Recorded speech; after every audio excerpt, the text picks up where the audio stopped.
दोस्तों नमस्कार। स्वागत है आपका आपके अपने चैनल श्रुति कोश में। और इस वीडियो में हम बात करने वाले हैं दोस्तों एक नए टॉपिक की, जिसका नाम है लोक देवता। इससे पूर्व के टॉपिक में हमने लोक संतों के बारे में बात की थी। राजस्थान के जो प्रमुख लोक संत थे उनके बारे में हमने चर्चा की थी। तो इस वीडियो में लोक देवता के बारे में हम चर्चा करेंगे। तो राजस्थान के प्रमुख लोक देवता, तो लोक देवताओं के बारे में चर्चा करेंगे इस वीडियो के अंदर। दोस्तों वीडियो शुरू करें उससे पहले अगर आपने अब तक श्रुतिकोश चैनल को सब्सक्राइब नहीं किया है तो आप सब्सक्राइब कर लें, जिससे कि आपको लेटेस्ट वीडियो प्राप्त होते रहे। तो दोस्तों लोक देवता की जब हम बात करते हैं तो लोक देवता जो ऐसे काम करते हैं जो कि देवता तुल्य है और लोगों के बीच से वह निकल कर आए हैं, ऐसे व्यक्तियों को लोक देवता कहा जाता है। तो लोक देवता की अगर मैं बात करूं तो सबसे पहले मैं बात करता हूं एक प्रश्न के माध्यम से। मैं आपको पूछना चाहूँगा दोस्तों, मेरा एक प्रश्न आपके लिए है कि राजस्थान में निम्न में से कौन से लोक देवता पंच पीरों में शामिल नहीं है? एक ये प्रश्न है जिसके माध्यम से मैं ये वीडियो शुरू करना चाहूँगा।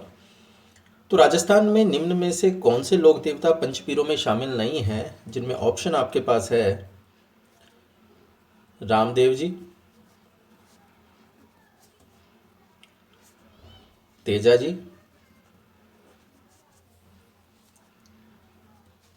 बाबू जी,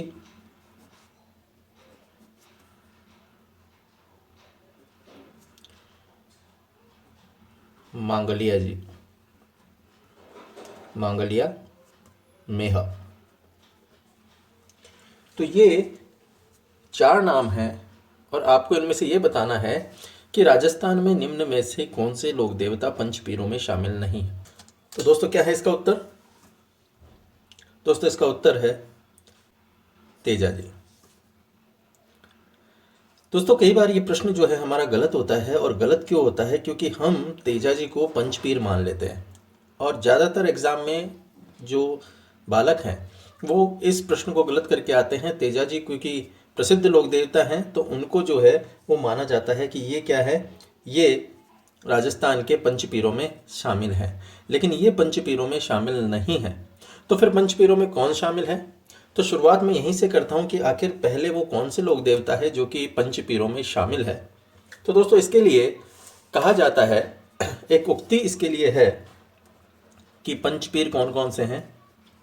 तो पंचपीरों के लिए एक उक्ति है कि पाबू हरबू रामदे मांगलिया मेहा, पांचू पीर पधारजो गोगा जेहा। पाबू हरबू रामदे मांगलिया मेहा, पांचों पीर पधारजो गोगा जेहा। तो इसके अंदर इन पांचों पंच पीरों के जो है वो नाम आ जाते हैं। कौन कौन से हैं? पाबू, हरबू, रामदे।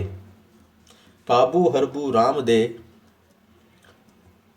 मांगलिया मेहा,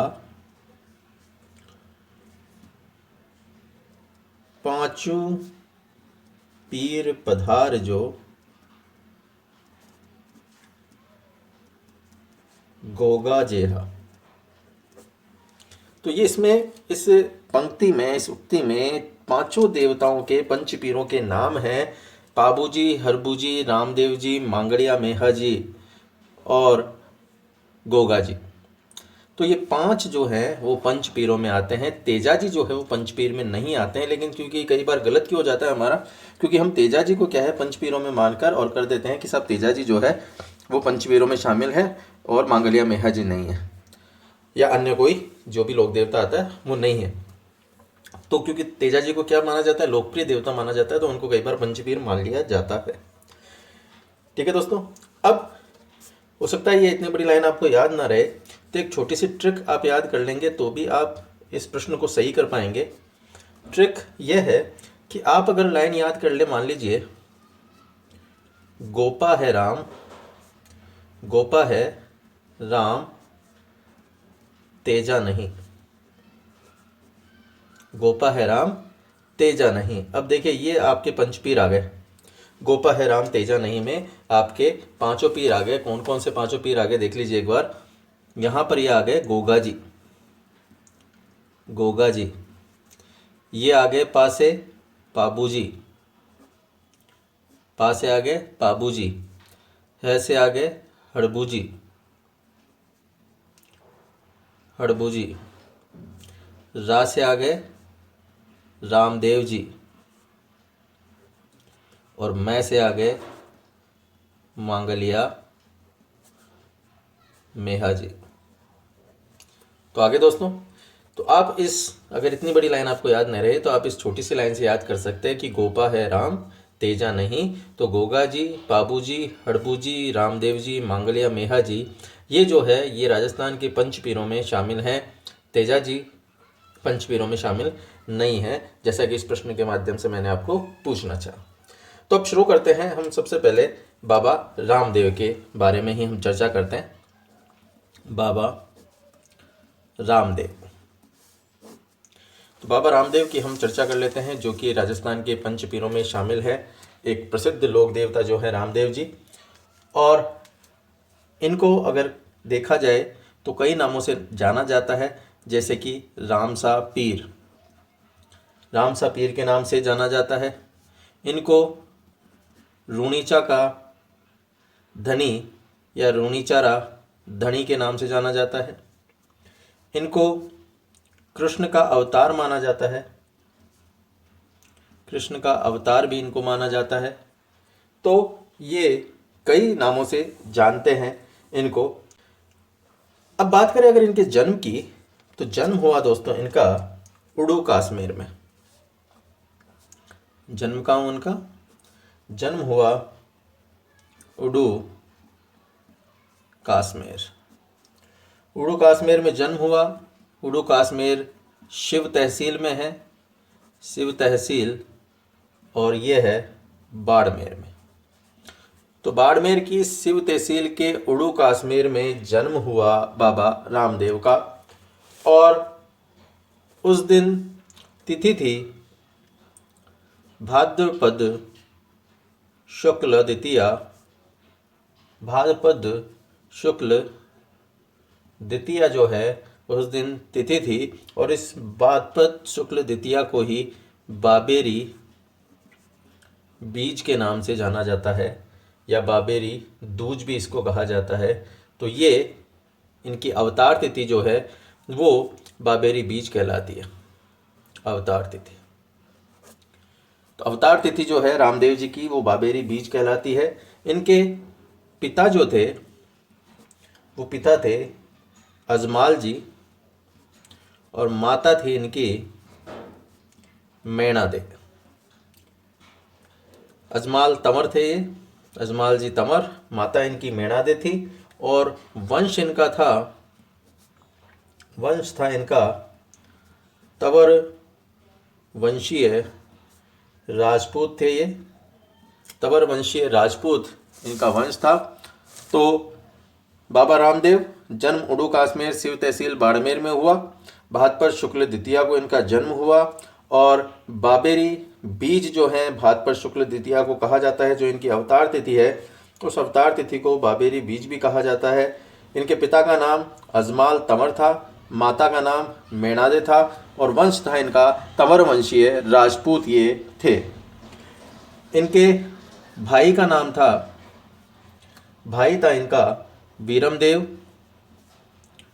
भाई इनका वीरमदेव था, जिसे बलराम का अवतार भी कहा जाता है। बलराम का अवतार भाई वीरमदेव को कहा जाता है।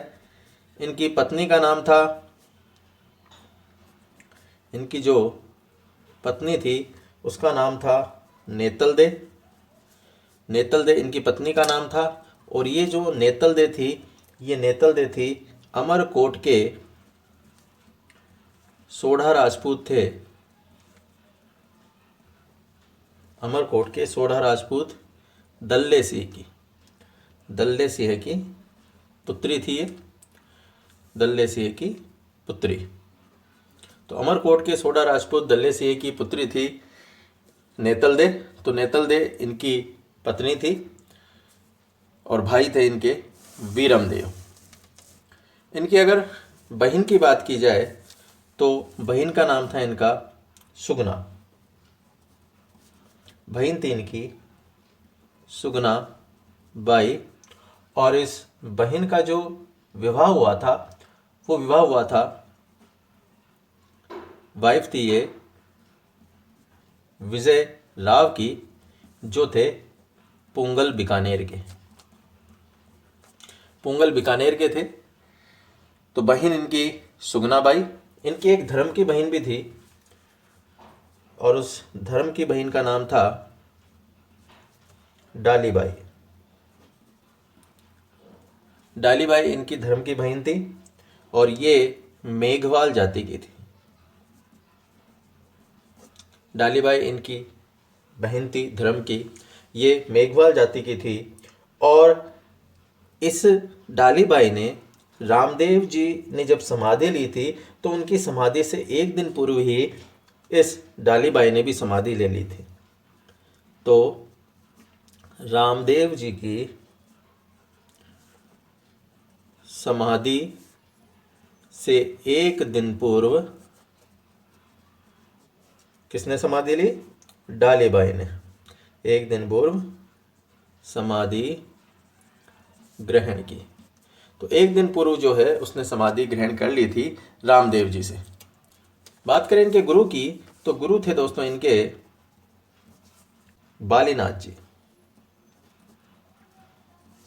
बालीनाथ जी इनके गुरु थे। तो दोस्तों क्या देखा हमने अब तक? हमने देखा दोस्तों अब तक कि बाबा रामदेव, जिनका जन्म हुआ उडू काश्मीर शिव तहसील बाड़मेर में, भाद्रपद शुक्ल द्वितीया को इनका जन्म हुआ। इनकी तिथि को, अवतार तिथि को बाबेरी बीज भी कहा जाता है। इनके अन्य नाम रामसा पीर, रुणीचरा धनी, कृष्ण का अवतार हैं।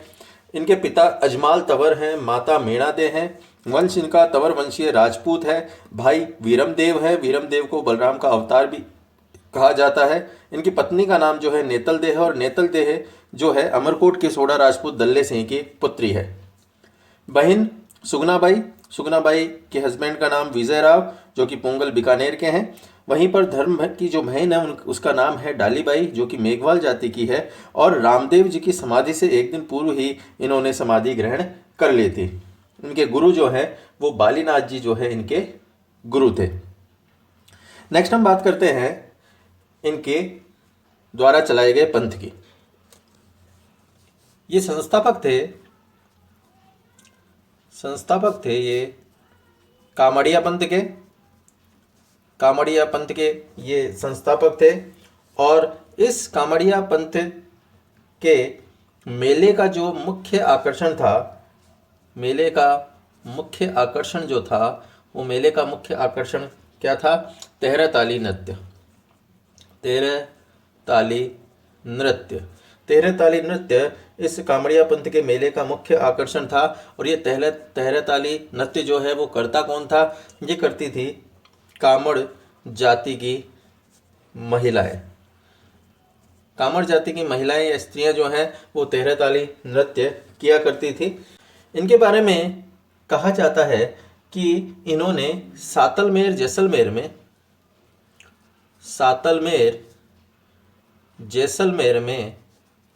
जब ये 7 वर्ष की अवस्था थी इनकी, तो बाल्यावस्था में इन्होंने भैरव राक्षस का वध किया था। तो सातलमेर जैसलमेर में रामदेव जी ने बाल्यावस्था में भैरव राक्षस का वध किया था। भैरव राक्षस का वध किया था सातलमेर जैसलमेर के अंदर, जब ये थे 7 वर्ष की अवस्था, इनकी बाल्यावस्था थी उस समय। दोस्तों इनके जो चमत्कार हैं उन चमत्कारों को पर्चा कहा जाता था। पर्चा। इनके द्वारा जो चमत्कार किए जाते थे उनको रामदेव जी के चमत्कारों को क्या कहा जाता था? इनको कहा जाता था पर्चा। तो रामदेव जी के जो चमत्कार थे उन चमत्कारों को पर्चा कहा जाता था। और इनके जो भक्तों द्वारा भजन गाए जाते थे उन्हें ब्यावले कहा जाता था। भक्तों द्वारा गाए जाने वाले भजन ये क्या कहलाते हैं? ब्यावले कहलाते हैं। ऐसे ही इनके जो भक्त हैं उन भक्तों को रिखिया कहा जाता था। रिखिया, रिखिया किसको कहते हैं? मेघवाल जाति के भक्तों। मेघवाल जाति के जो भक्त थे बाबा रामदेव के, उन भक्तों को रिखिया कहा जाता है। वहीं पे एक जम्मा शब्द आता है, और जम्मा क्या है? जम्मा है जो रात्रि जागरण किया जाता है भाद्रपद द्वितीया से एकादशी को जो रात्रि जागरण किया जाता है वो रात्रि जागरण क्या कहलाता है? जम्मा कहलाता है। इनके जो है वो पगलिये पूजे जाते हैं। रामदेव जी के पगलिये पूजे जाते हैं, और ये जो पगलिये हैं वो वृक्ष के नीचे बने होते हैं। वृक्ष के नीचे जो ऊंचा चबूतरा एक बनाया जाता है, और उस ऊंचे चबूतरे पर ये रामदेव जी के प्रतीक के रूप में मनाए जाते हैं। तो इनके पगलिये जो हैं वो पूजे जाते हैं। तो ऊंचे चबूतरे के ऊपर रामदेव के प्रतीक चिन्ह के रूप में ये पगलिये जो है वो पूजे जाते हैं। और ये जो स्थान होता है, इस स्थान को कहा जाता है थान। इस स्थान को कहा जाता है थान, जहाँ पर रामदेव जी के पगलिये पूजे जाते हैं। इनके अगर मंदिरों की बात की जाए, प्रमुख स्थलों की बात की जाए, तो प्रमुख स्थल जो हैं इनके रामदेवरा, मसूरिया पहाड़ी जोधपुर, विराटिया, सूरता खेड़ा, ये कई जो हैं इनके प्रमुख स्थल हैं, मंदिर हैं। तो प्रमुख स्थल है इनका सबसे पहले तो जहाँ पे इन्होंने निर्वाण प्राप्त किया। तो इन्होंने निर्वाण प्राप्त किया दोस्तों, निर्वाण प्राप्त किया इन्होंने राम सरोवर। राम सरोवर, और ये राम सरोवर कहाँ है?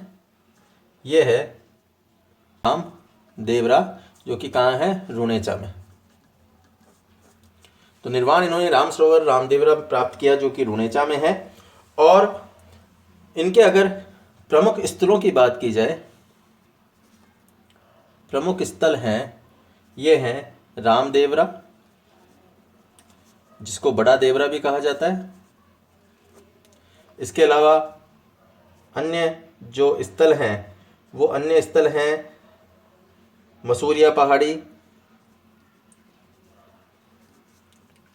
मसूरिया पहाड़ी, जोधपुर, बिराटिया,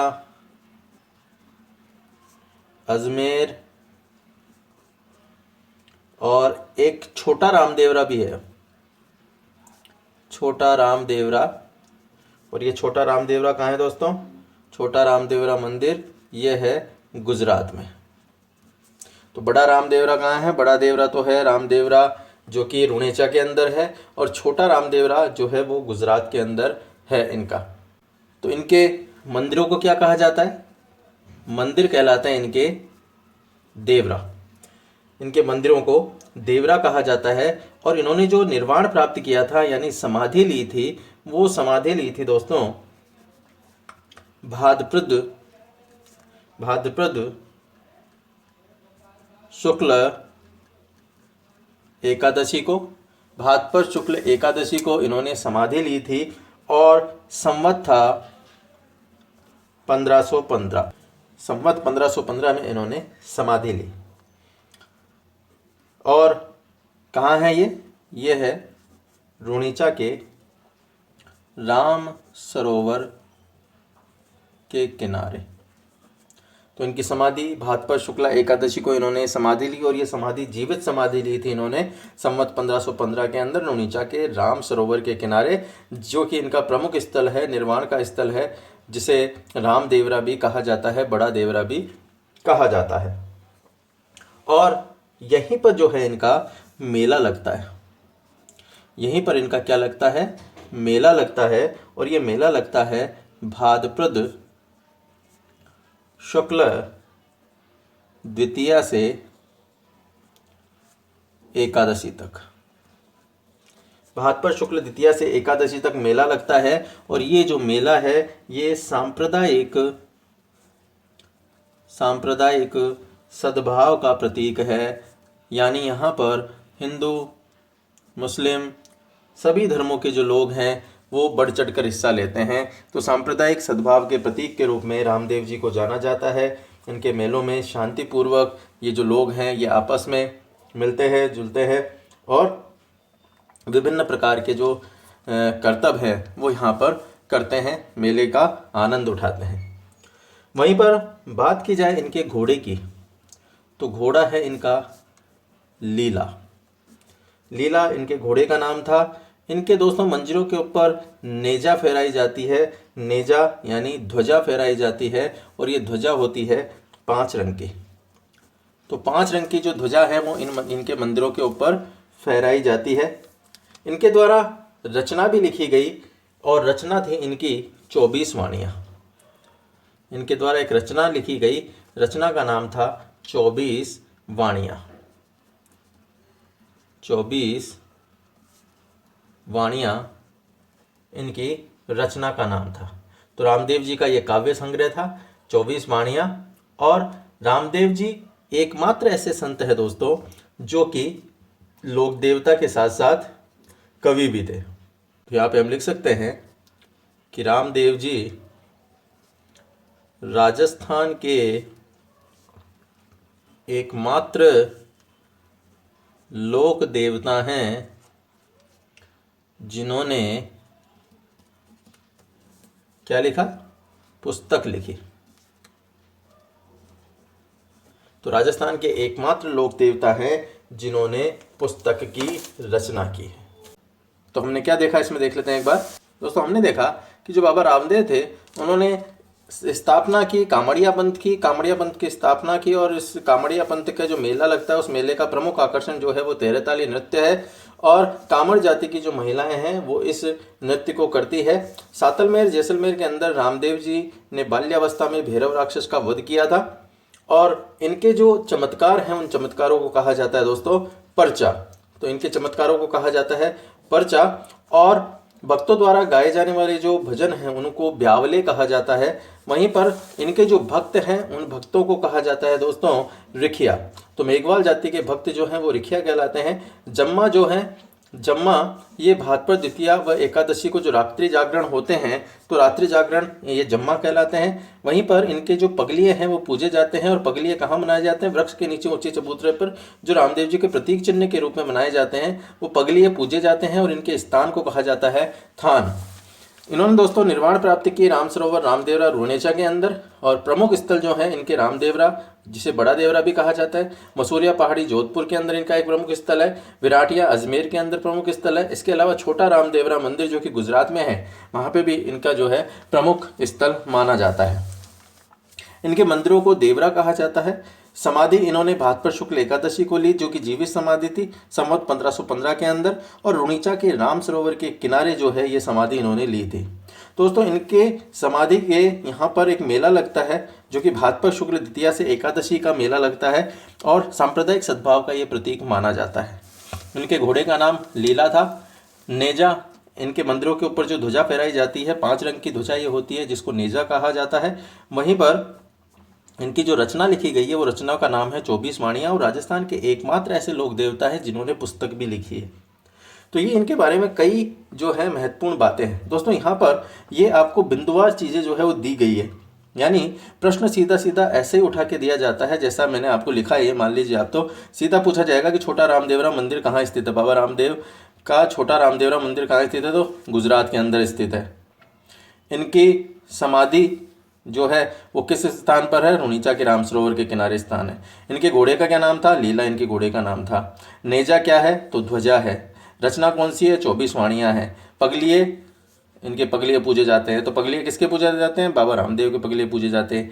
रिखियाँ है मेघवाल जाति के भक्त। तो ऐसे कैसे प्रश्न उठाए जाते हैं, तो मैं प्रश्नों के आधार पर ही आपको कि किस प्रकार इसमें प्रश्न बन सकते हैं, कैसे प्रश्न बन सकते हैं, वो सारी चीज़ जो है मैं आपको पॉइंट टू पॉइंट दोस्तों इसमें बता रहा हूँ। तो आप इनको ध्यान से देखें और इनके आधार पर स्टडी करें, तो आपको काफ़ी चीज़ें जो है इसमें समझ में आएगी। नेक्स्ट हम बात करते हैं बाबा रामदेव जी के बारे में। एक दो और तथ्य हैं जिनकी हम बात कर लेते हैं दोस्तों। एक महत्वपूर्ण इनके बारे में तथ्य है कि बाबा रामदेव जी को पीरों का पीर कहा जाता है। तो पीरों का पीर किसने कहा दोस्तों? ये कहा इनको मक्का से आए पीरों ने। तो मक्का से आए 5 पीरों ने, मक्का से आए 5 पीरों के द्वारा रामदेव जी को क्यों कहा? उनके चमत्कारों को देखकर, रामदेव जी के चमत्कारों को देखकर कहा। क्या कहा? कि मैं तो केवल पीर हाँ, मैं तो केवल पीर हाँ और थे पीरा का पीर। मैं तो केवल पीर हाँ, थे पीरा का पीर। क्यों कहा दोस्तों? ये इसलिए कहा कि मक्का से आए जो ये 5 पीर थे, ये इनकी जो प्रसिद्धि थी उनको देखकर इन्होंने सोचा कि क्यों ना इनकी परीक्षा ली जाए। तो परीक्षा स्वरूप जब इन्होंने, ये कहा जाता है कि उनकी परीक्षा ली, तो जब उन्होंने खाना परोसने की बात की, खाना खाने की बात की, तो उन्होंने ये कहा कि साहब हम तो जो है अपने पात्रों के अंदर ही भोजन किया करते हैं, किसी दूसरे के पात्र में नहीं खाते हैं। तो जब उन्होंने ये कहा तो क्षण भर के अंदर जो रामदेव जी है, ये कहा जाता है कि उन्होंने एक हाथ लंबा किया अपना और इनके द्वारा जो पात्र थे, इनके जो भोजन करने के पात्र थे, उनको मक्का से ये ले आए। तब इन मक्का से आए 5 पीरों ने कहा था कि मैं तो केवल पीर हाँ और थे पीरा का पीर। तो इसलिए इनको पीरों के पीर जो है वो कहा जाता है। तो किसने कहा? ये मक्का से आए 5 पीरों ने कहा। ये जो थे बाबा रामदेव जो दोस्तों, वो मल्लीनाथ जी के समकालीन थे। बाबा रामदेव मल्लीनाथ जी के समकालीन थे और ये जो है मल्लीनाथ जी से ही इन्होंने पोकरण क्षेत्र प्राप्त किया था। पोकरण क्षेत्र प्राप्त किया था।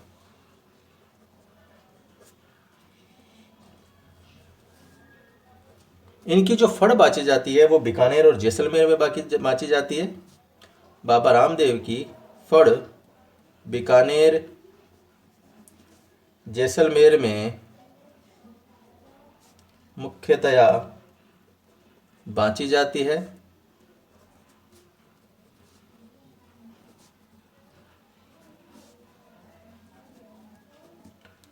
और ये जो रामदेव जी थे, इन्होंने परावर्तन किया।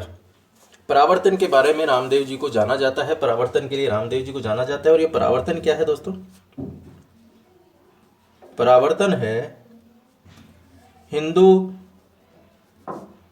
और मुस्लिमों को पुनः हिंदू धर्म में लाने के लिए जो परिवर्तन किया था इन्होंने, उसे क्या कहा जाता है? परावर्तन कहलाता है वो। तो हिंदू मुस्लिम जो धर्म परिवर्तन कर लेते थे, उनको पुनः हिंदू धर्म के लाने के लिए इन्होंने जो प्रथा चलाई, परिवर्तन किया, उसे ही परावर्तन कहा जाता है। तो ये हमने बात की रामदेव जी की। तो रामदेव जी का यहाँ पर प्रश्न पहला तो यही बना कि पीरों के पीर किसको कहा जाता है? तो रामदेव जी को कहा जाता है। और मक्का से आए 5 पीरों ने क्या कहा? तो पीरों का पीर कहा रामदेव जी को। बाबा रामदेव जी मल्लीनाथ जी के समकालीन थे और पोखरण क्षेत्र जो है वो मल्लीनाथ जी से ही प्राप्त किया था बाबा रामदेव ने। और बीकानेर जैसलमेर में मुख्यतया जो रामदेव जी की फड़ है वो बाँची जाती है। तो ये थे दोस्तों बाबा रामदेव जी, जो कि एक महत्वपूर्ण टॉपिक है आपके लोक देवताओं में। आशा है आपको चीज़ें समझ में आई होगी। तो इस वीडियो में इतना ही। नेक्स्ट वीडियो में फिर एक नए लोक देवता के साथ मैं आपके सामने रूबरू होऊंगा। तब तक के लिए धन्यवाद। आपका दिन शुभ हो।